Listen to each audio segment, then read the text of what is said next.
Good morning, ladies and gentlemen. Welcome to the Sunday of Tankfest. Good to see a really large audience out there.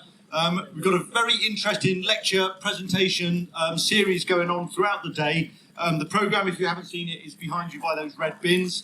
But I know a lot of people are here specifically to hear this particular talk and lecture. Now, what we tend to do in the Tank Museum, of course, is look back into the past at the development and evolution of tanks. What we're now going to do is to look at the present day and indeed, more importantly, go forward into the future.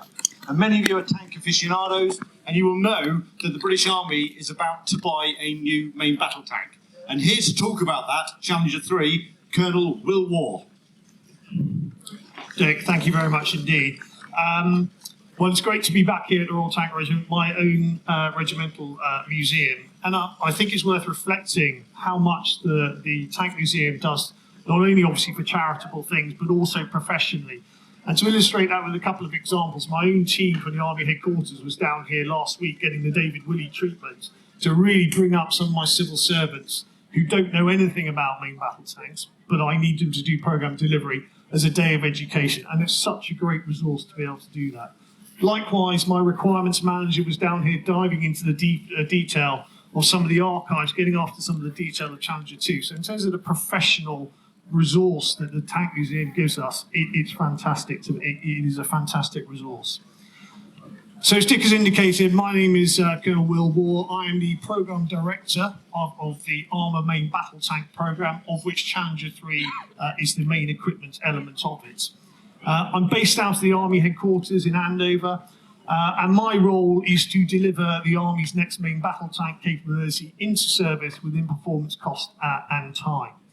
I've been a Royal Tank Regiment officer for 25 years, so it's great to be back here in my own regimental museum. And likewise, for a guy who spent most of his time, or started his time on Challenger 2 in 1998, to be charged with bringing the Army's next tank capability into service. I mean, let's be honest, it doesn't get much better than that for people like me. I'm going to talk for about 25 minutes, well, probably a little bit less, and I'll take some questions. I'm going to talk about how the programme got to where it is right now. I'm going to talk through some of the capabilities going forward. I'm going to talk about some of the industrial impacts as well, because I think that's a really important part of the programme. There are certain caveats, clearly. I'm not going to talk about anything to do with funding and money, because that will breach some commercial sensitivities, particularly right now. And clearly, on the security side of life, some of the capabilities I will touch on, but I won't go into a huge amount of detail on particular specifics because of the obvious security risks going forward. So without further ado, let's have a little bit of an introduction. Hopefully this video will work to Challenger 3.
Okay, so a bit of shameless marketing video from our industry partners.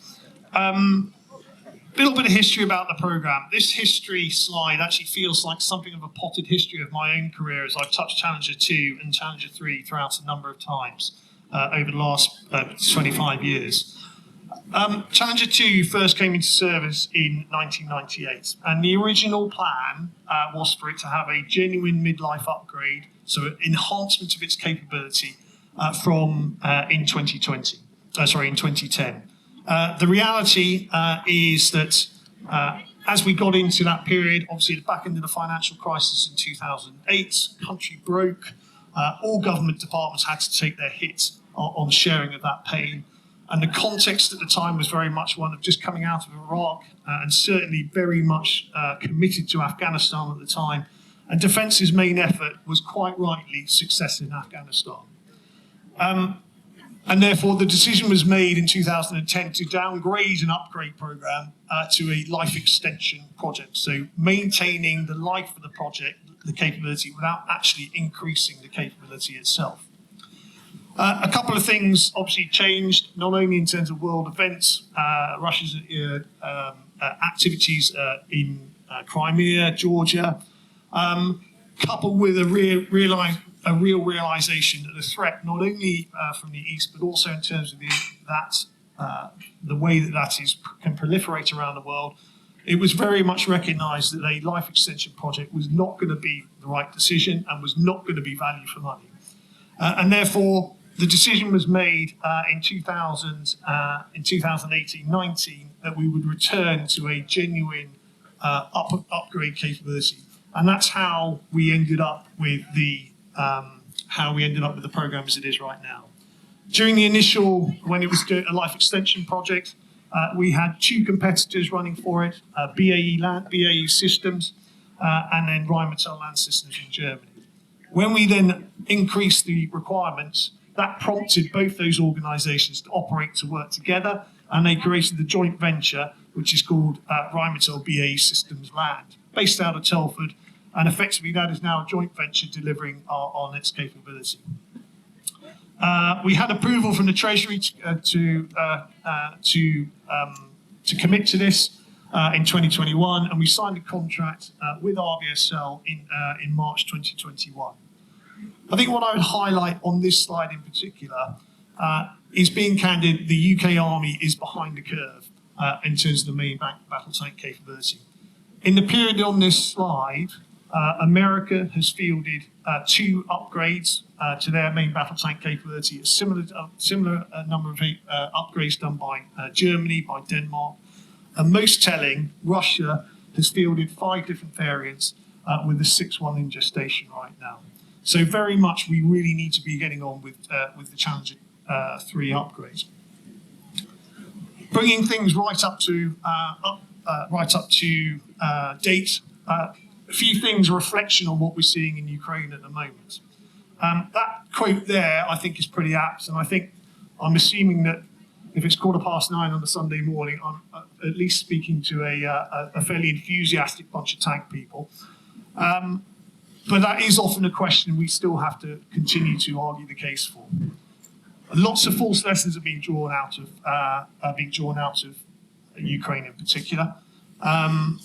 Lots of main battle tanks being defeated by small bands of determined men with light anti-tank weapons. What I would highlight right from the outset is the key thing that's failed for the Russian forces is their ability to integrate the various combined arms. So in particularly armour and infantry, and the way that those vehicles have been picked off has been, frankly, a reflection of Russia's poor tactics and the way they've employed themselves, and a reflection of the professionalism in that area of their army.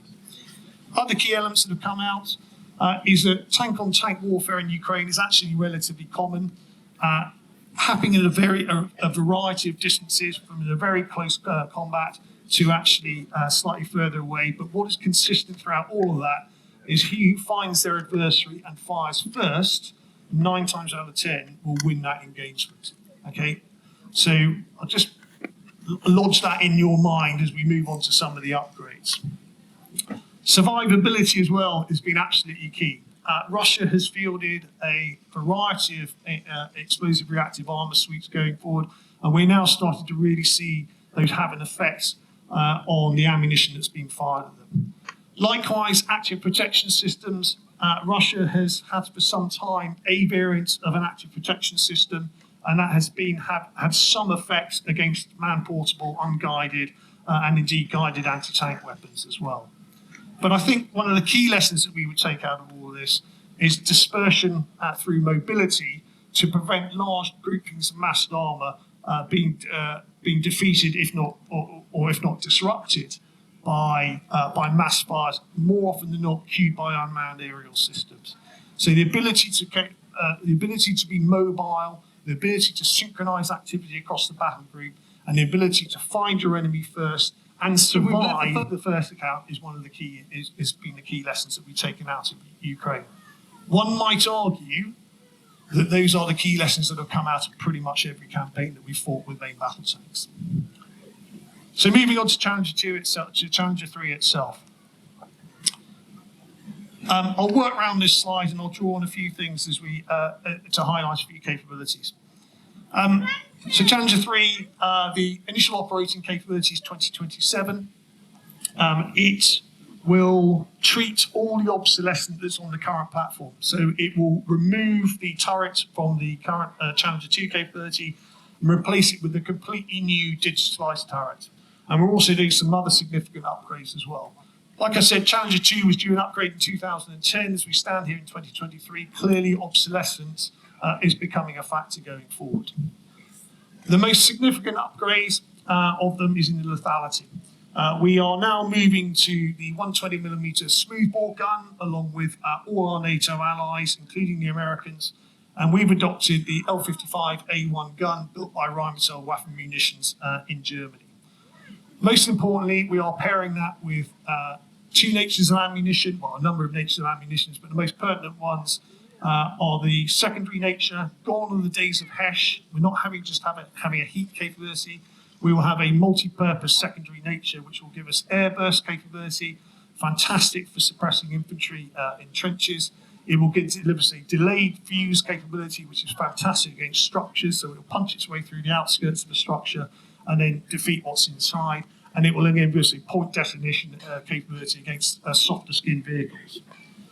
In terms of kinetic energy capability, this move to a smoothbore gun gives us access to the very latest programmable kinetic energy ammunition. And we are specifically getting after certain ammunitions that will allow us to defeat the latest Russian threats. In terms of survivability upgrades, we have the first one is what's called the new modular armour scheme, the Epsom armour. We're not massively unique in the way we do or imaginative in the way we do our armour. We move from Chob and Dorchester now into Epsom. You can guess what the next one's going to start with. But this is a DS designed by Defence Science and Technology Laboratories. It is designed specifically to address the threat from the latest Russian main battle tank capabilities, their kinetic energy threats. Clearly, I'm not going to go into details. What I will say is it is very, very, very effective. It is modular in nature, and therefore it allows us to be able to upgrade it in the future, and it allows us also to be able to tune it to less demanding environments should we deploy into those as well. The other element of it is the hard kill active protection system. This is inevitably, as our handheld anti-tank weapons have got more and more powerful over the years, it is impossible now to protect main battle tanks or indeed any armoured fighting vehicle against them without an unacceptable weight penalty, because you just end up putting more and more armour onto them. An active protection system is, as the name suggests, it identifies the threat coming in and it fires a countermeasure out to defeat that threat before it then hits the vehicle, and effectively the armour that you've got on the vehicle is mopping up the residual effects as it comes in. And I've got a video on that in a moment. I'll return to that in a bit more detail. Improved sensors throughout. I go back to my point about finding and defeating the enemy first. All the sighting systems throughout the whole platform and the driver sighting system, all completely new. The latest generation TARDIS sighting system going into all of them. A genuine hunter-killer capability for the commander, 24 hours a day, so no longer like we do on Challenger 2. Effectively, where we only have a daytime hunter-killer capability, 24-hour hunter-killer capability for the gunner and commander. In terms of the detect, range, identify on those, clearly I'm not going to go into detail, but suffice to say they are a quantum leap compared to what we've got on Challenger 2 right now. And also there's commonality across the fleet. Many of the sighting systems we've got in there, derivative of those are also in Ajax and some of our other platforms as well. Throughout the turret, there is what's we call a digital backbone. Effectively, what that means is that we can take information off one subsystem, pass it to another, and to be able to utilize that. So, for example, some of the data coming out, if we identify something in the sighting systems, we can immediately use that to queue other assets as well. In the fullness of time, when the Morpheus program begins to deliver, we will be able to transmit that data off the platform, and that would really be able to, at that point there, we are able to genuinely share information much more across the battlefield, have a genuine system of systems across the whole of the battle space with aviation, other AFVs, and indeed dismounted soldiers as well. I mentioned mobility earlier on. We're doing some significant upgrades to the not only the running gear, but also the main tank, the main engine and gearbox as well. So all the hydrogas suspension will be replaced with the third generation, the latest generation hydrogas suspension. Likewise, increased cooling within the system itself or within the engine itself, which will increase the power output or will have the potential to increase the power output should we need it as we move forward. I'd also just highlight the impact that this is going to have on industry as well. And I'll return to that in a moment. But 60% of this work is being done in the UK. It's already established 400 plus jobs, with probably more in the offing as well. And I'll return to the industrial impact as well. I said I would return to the hard kill active protection system. One of the key ways that we de-risk programs like this, and these are complex programs. I mean, this is not as complex as procuring F-35 or an Apache or something like that. You are still integrating a series of subsystems onto a system itself. One of the ways that you drive down the risk on that is procuring the most mature, proven technology that you can do. And that's the reason why we've gone for the L55A1 gun, 1,800 of those in service across the world already. But also, one of the reasons why we went for the active protection system that we went for. So we've gone for we're procuring Raphael's trophy system. It is the most mature system on the market, in service with the Israelis, genuinely saving life over there. It's already in service with the Americans. The Americans have several brigades being lined up to fit. Some two, I think, have already got it fitted. The Germans are a couple of years ahead of us, and they're procuring it as well. And so we're building on all those lessons. Over 1 million operational hours, and it is a real game-changing capability. And for a tank commander, operating in close terrain is one of the most difficult and frankly one of the most frightening things that you can do, as the Russians have seen in Ukraine. APS, and I'll quote an Israeli colleague, really delivers us manoeuvre back to the main battle tank and armoured vehicles in close combat. It consists of a series of effectors and sensors. I'm not going to go into the details of it, but this video hopefully will give you an indication, and this is a reflection of some of an indication of its capabilities. This is footage from some trials that we did out in Israel the back end of last year, and we've already begun to commit to purchasing some of these parts already.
So that video was not a marketing video. That's a video that we asked Raphael to develop for us to allow us to explain to senior stakeholders in this what that capability will deliver to us and how it works. And the video you saw there was a series of rocket-propelled grenades, or inert rocket-propelled grenades, being fired towards the platform and then being picked up and then defeated by a series of countermeasures going forward. Some of you, the question I often get on that video is why were the RPGs not firing directly at the platform? Was two very good reasons. Clearly, it's trials. We expect things to go wrong in trials. Okay, in those trials, actually nothing went wrong. Actually, but by actually having a bypass shot, it presents a far more demanding algorithmic solution for the system to be able to defeat. So it's actually much more defeating. It's much more challenging to be able to do. So where are we now in the program? I think I'm going to make a really important point right up front on this slide. This is a collaboration.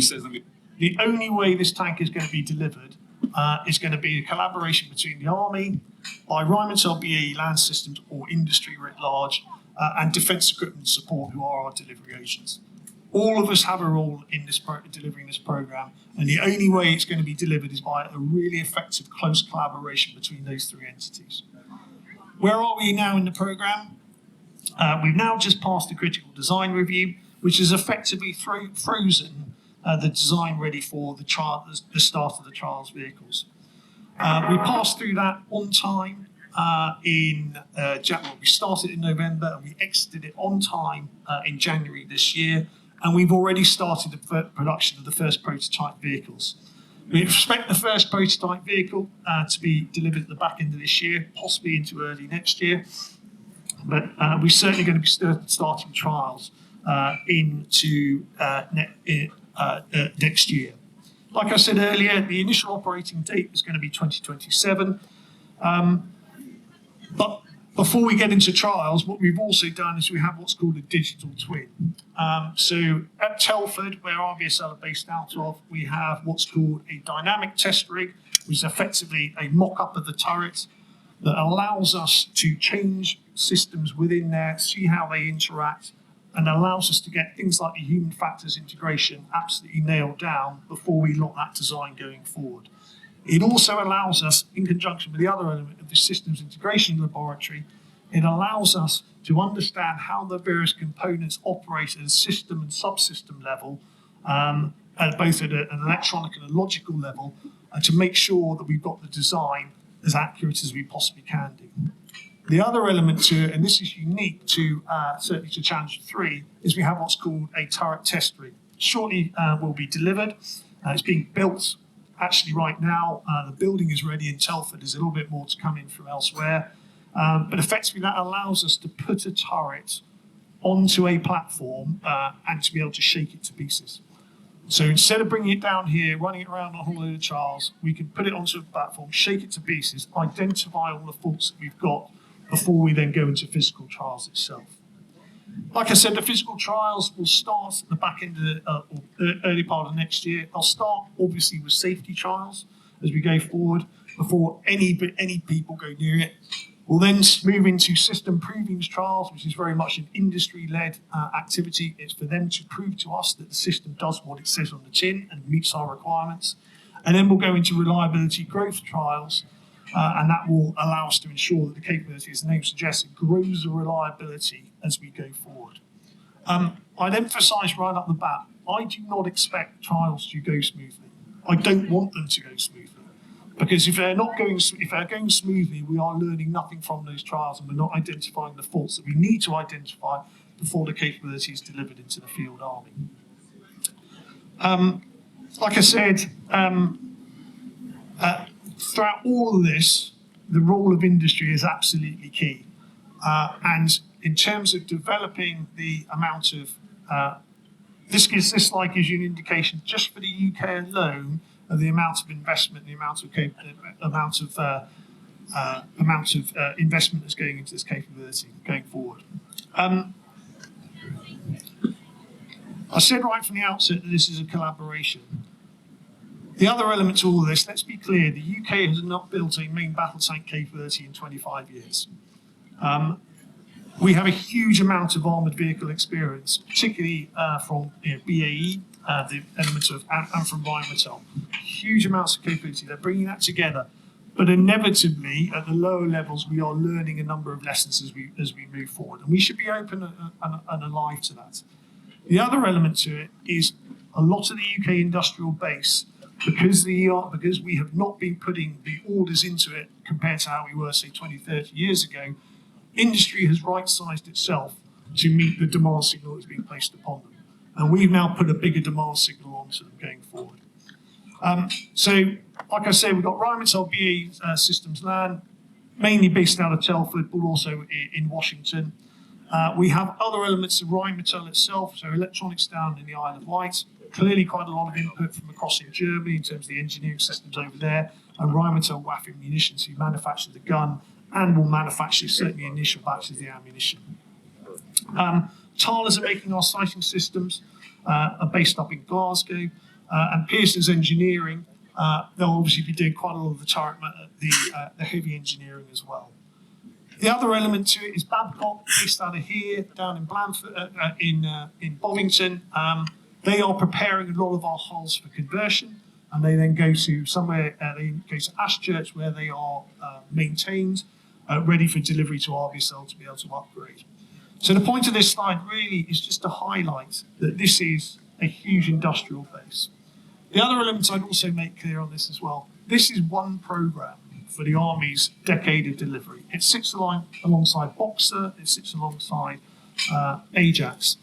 And as the UK puts more and more signal into the UK industrial base, is that these companies, it represents a huge opportunity, not only for the big prime companies like this, but all the smaller companies as that flows down through the supply chain. The Army is going through its biggest modernisation agenda, certainly in my career, and certainly since the end of the Cold War, and probably since the end of the Second World War. We're calling it the decade of delivery, and I think that reflects where we are, certainly on this programme. But it is a huge investment and a very, very exciting time to be involved with. So I stand here before you as a pretty happy colonel in the Army. I think I've got probably one of the coolest jobs in the Army at the moment. And I can't wait to get this tank into service in the fullness of time. So I'm going to stop talking now, and I think there's going to be some questions at some point. Thank you very much, Will. Yes, usual practice. If you could just raise your hands and I'll bring the microphone to you. I do have Dick up first, so. Go easy, Dick. Yeah, I absolutely will. Has any thought been given to export potential for the tank, or is it purely focused on UK? Yes, in a nutshell. Huge amount of thought going into it. The reality is these companies need to export.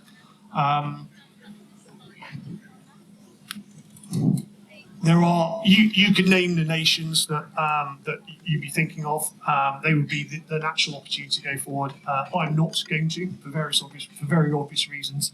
But I sit in a series of meetings where we are really pushing the export agenda as much as we possibly can do.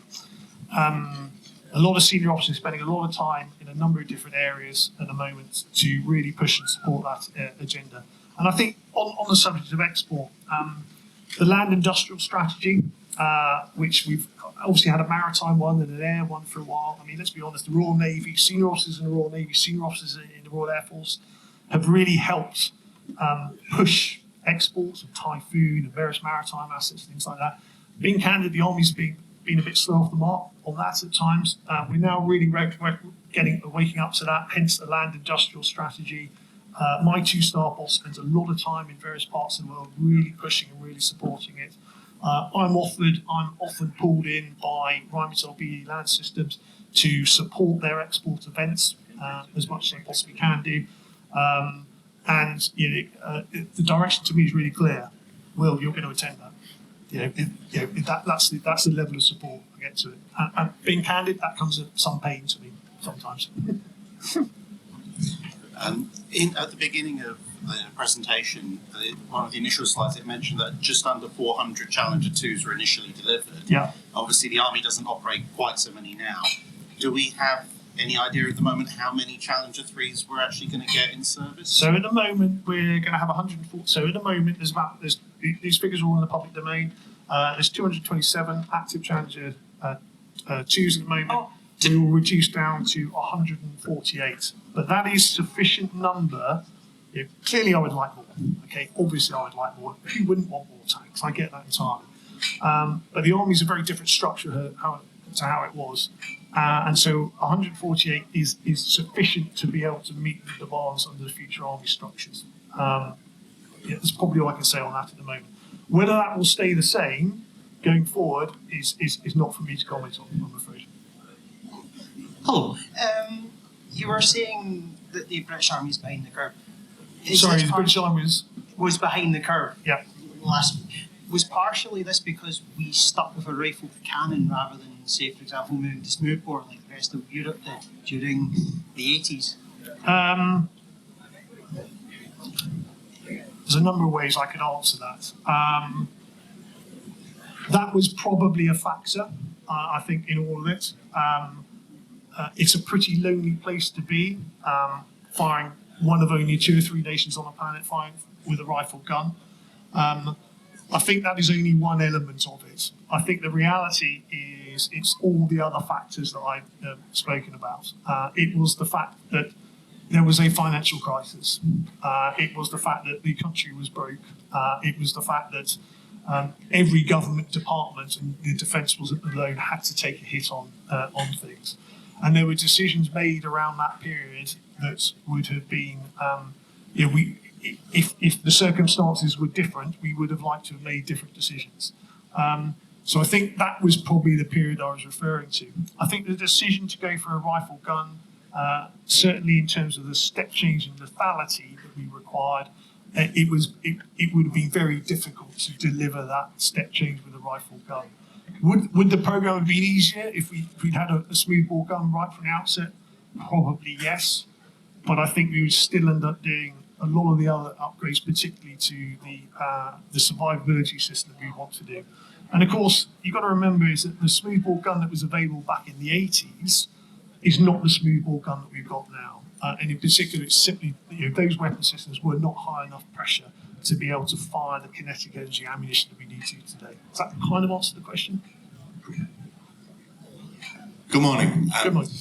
With what we've seen about the deployment of drones in Ukraine and the recent Abrams X technology demonstrator, including drone launch capability, is that something that was considered for inclusion in this programme, or does the Army see that as a capability to be provided by other units as part of combined arms? So there's a huge amount of effort going into drone capability at the moment, and I'm not going to comment on it simply because A, it's not my bag, and B, is that I'm straying into areas that I don't know enough about to be able to stand here authoritatively, because I'm very conscious whatever I say here is going to get replayed to me at some point. Was it something that we wanted to be able to put onto Challenger 3? No, it wasn't when the requirements were originally written. Is the pairing of manned and unmanned capabilities going forward something that we are looking at in the future, not just on Challenger 3 but across the whole of the capability? Yes, that is, definitely. What motivated the decision to go for German ammunition rather than American? You're talking about the kinetic energy ammunition in particular. Deliverability was one of the key factors. If you're the only nation on Earth firing a US round through a German gun, life programmatically, commercially, contractually starts to feel quite difficult, very isolated, in fact. There are the DM83 round is being designed specifically for the L55A1 gun, so the integration will be much easier. I think that's probably all I'm going to say on that, because we definitely start to push the boundaries on one or two things, I'm afraid. How does the digitisation of the tank affect its capabilities? What would it do in the event of that being knocked out? Plus, if it's not too cheeky, when we get one of these lovely tanks here? So I didn't quite hear the question. So when How will the digitisation of the tank affect its capabilities? What does that do? And how does it account for that possibly being knocked out? Okay, so the digitalisation of the tank, like I said, gives us the ability to share data within subsystems within the main battle tank. So, for example, sensors can share data into the architecture of the tank, which other subsystems can use. I'm definitely not going to go any further than that. In terms of the resilience, which I think is what your question is getting at, it gives us a lot more resilience. So let me illustrate that with an example. On Challenger 2 right now, if the commander's sight goes down, the commander is effectively delegating that authority to the gunner to crack on to acquire and engage targets. On Challenger 3, the digital architecture will allow us to use the commander to be able to use the gunner's sight, for example, as an example. So our redundancy throughout the platform, because of the digital architecture, gives us many more routes going forward to be able to continue to fight the platform as that system degrades. As we work, we have many. In tank commander language, our reversionary techniques are much wider than they might have been under Challenger 2. Does that kind of answer the question? Great. Hi.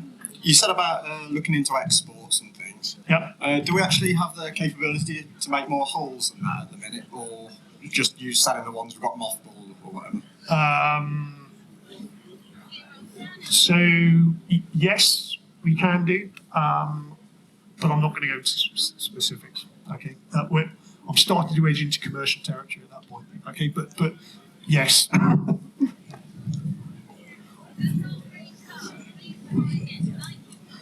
Hi, I was wondering, with the main gun, it stayed 120 millimeter. Why didn't it go to 125, 130 millimeter? For example, the German KH-51, that's got 130 millimeter. Well, some of the newest Russian tanks, they have 125, like the T-14, newest one. So I was wondering why we kept it 120 millimeter. So the reason why I'm slightly giggling at the KF-51 is I was in Eurosatory in Paris when Rheinmetall bought out the KF-51, and I remember saying to my team I was there with, saying, I can guarantee you I'm going to be getting questions on that on Monday morning. And sure enough it was. So KF-51 is a concept demonstrator. It is some considerable distance away from being where from being a deliverable product. Likewise, the 130 gun as well is not something that is currently in service with any NATO country as well. Why did we go for 120? Because it's proven technology, therefore much less risky option to be able to bring into service. Why do we not go for, and like I said, there's several hundred of them in service around NATO and other allies as well. Most Western guns are, if not a Rheinmetall gun, a derivative of it. This is all open source information. You can put it on Wikipedia and it will tell you that as well. Why do we not go for the Russian 125 millimeter? Well, they wouldn't sell it to us for a start. And secondly, is Russia has always gone for 125. And the integration challenges of that capability just wouldn't be a choice for us going forward. Does that answer the question? We're going to take two more, Will, if that's all right. Yeah, absolutely. Leave it there, thank I've got a cricket match to get to. Given the slow and rather painful death of the British steel industry, where, or rather who, are we getting the raw materials from? So it's not for me to comment on the steel industry. That is definitely outside my remit. I know exactly where it's coming from. I just can't tell you, I'm afraid. I may be able to, but I just need to. It's an area where we want to. So yeah, sorry. Hello, thank you very much. We're seeing the urgency with the Ukraine conflict currently. You were talking about timescales earlier on in your presentation. Maybe seeing things coming to fruition around about 29 or thereabouts. Yeah. Is there any way of speeding that up? Because I can see a need for further development and increased numbers and capabilities more rapidly than another 6 years down the line. Yeah, so we get asked this question all the time, and I would love to go faster on this. Everything about these programs is performance, cost, and time. If you go faster, the only way you're doing that is by compressing trials. If you compress trials, you are accepting more risk going forward. If the MOD needs to accept risk going forward, then that's a different discussion at the moment. That isn't the orders that I've been given. We've explored a range of different choices to be able to do that, and all of which come at a price in terms of the MOD accepting risk that would exceed our current risk appetite to go forward. All of that said as well, one of the biggest challenges of getting this and any other AFE into service at the moment is supply chain. Any of you could read Russia or anything like that. In the post-COVID world, the competition for electronic components in particular is huge, and we are competing against much, much bigger buyers. So the automotive industry might order 1 million chips. The defence industry orders 10% of that. So when it comes to servicing that demand signal, clearly we're going to lose out to the automotive industry. And that's just a commercial fact going forward. So supply chain is a limiting factor as how quickly we can move forward. The other thing I'd also say is that Challenger 2, notwithstanding we need to get Challenger 3 into service, Challenger 2 is still a phenomenally capable platform. I don't think it's been used yet in Ukraine. If it has, I haven't seen any of the footage, but it is still, I'm anticipating it performing pretty well over there. So I don't want you to walk away from here with the impression that we have a capability gap. We absolutely do not. Challenger 2 is a very, very capable platform. It is becoming increasingly more expensive to maintain because obsolescence is going forward. And when we look into the 2030 space, the way our adversaries are performing is that's an area where we need to, that's where we need to get the capability gap in. So yes, but it comes at a price, and that may not necessarily be something we're willing to take on. Will, thanks ever so much. Ladies and gentlemen, I just want to point something out here. Will mentioned early on that he's got what he thinks is probably one of the best colonel jobs in the British Army, and I'm sure he's right. But that comes at a price. He's a sort of bloke who'll be working 6 and often 7 days a week. This week he's got 1 day off, and he has got to go and put his whites on and play cricket. So we've been exceptionally lucky to have him here today, giving us an insight. So please, a big hand for Colonel Will Waugh. Thanks very much indeed.